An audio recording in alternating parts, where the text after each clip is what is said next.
बहुत पुरानी बात है। दक्षिण भारत में एक राजा राज्य करता था। राजा का राज्य समुद्र के किनारे था। राजा को भोजन के साथ मछलियां खाने का बहुत शौक था। बिना मछलियों के राजा का भोजन अधूरा रहता था। एक बार की बात है, राजा के राज्य में बहुत तेज तूफान आया, जिसके कारण कोई भी मछुआरा मछली पकड़ने के लिए समुद्र में नहीं जा सका।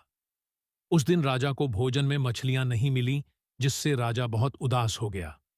राजा ने जब अपने मंत्रियों से इस बारे में पूछा, तो उन्होंने बतलाया कि इतने तेज तूफान में समुद्र में मछली पकड़ने जाना अपनी जान पर खेलने के समान है। इसलिए कोई भी मछुआरा समुद्र नहीं जा रहा है। राजा ने घोषणा करवाई कि जो भी समुद्र से ताजी मछलियां लाएगा, उसे मुंह मांगा इनाम दिया जाएगा।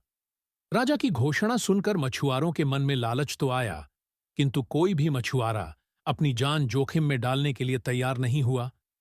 उसी राज्य में एक बहुत ही गरीब मछुआरा रहता था।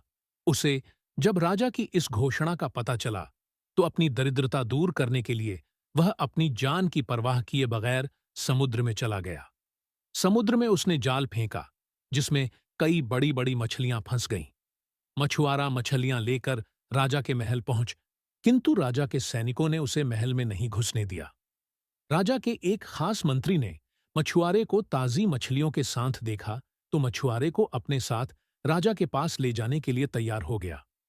मंत्री जानता था कि राजा मछलियां देखकर बहुत अधिक प्रसन्न होगा और इसके बदले मछुआरे को बहुत सारा धन देगा। इसलिए उसने मछुआरे के समक्ष एक शर्त रखी कि जो भी इनाम मिलेगा, उसका आधा हिस्सा मंत्री अपने पास रखेगा। मछुआरा मंत्री की बात मान गया और मंत्री मछुआरे को लेकर राजा के पास पहुंचा। मछुआरे के पास ताजी ताजी मछलियां देख राजा बहुत खुश हुआ। राजा ने मछुआरे को मुंह मांगा इनाम मांगने के लिए कहा। मछुआरा राजा से हाथ जोड़कर बोला, महाराज, मुझे 20 कोड्ढे मारे जाएं। मछुआरे की बात सुनकर राजा को बड़ा आश्चर्य हुआ और उसने फिर से मछुआरे से कुछ मांगने के लिए कहा, किंतु मछुआरे ने फिर 20 कोड़े खाने का इनाम मांगा। राजा ने अपने सैनिकों को बुलाया और मछुआरे को 20 कोड़े मारने का आदेश दिया। सैनिकों ने मछुआरे को कोड़े मारना शुरू किया। 10 कोड़े खाने के बाद मछुआरा राजा से बोला, महाराज, मुझे आप जो भी इनाम देंगे, उसका आधा हिस्सा मुझे मेरे हिस्सेदार को देना पड़ेगा। इसलिए बाकी के 10 कोड्ढे मेरे हिस्सेदारी को दे दिए जाएं। मछुआरे की बात सुनकर राजा को फिर आश्चर्य हुआ और राजा ने उसके हिस्सेदार का नाम पूछा।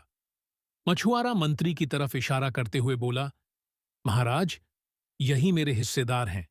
इन्होंने ही मुझे आपके पास लाने के बदले प्राप्त इनाम का आधा हिस्सा मांगा है। राजा ने मंत्री की ओर देखा तो मंत्री ने शर्म से अपना सर झुका लिया।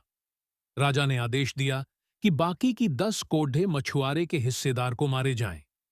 सैनिकों ने राजा के आदेश पर मंत्री को 10 कोड्ढे मारे। राजा ने मंत्री को उसके लालच के कारण अपने मंत्री पद से हटकर राज्य से बाहर कर दिया और मछुआरे को बहुत सारा इनाम देकर विदा किया। शिक्षा। राजा और लालची मंत्री की कहानी से हमें शिक्षा मिलती है कि लालच में आकर कभी भी किसी को अनावश्यक रूप से परेशान नहीं करना चाहिए।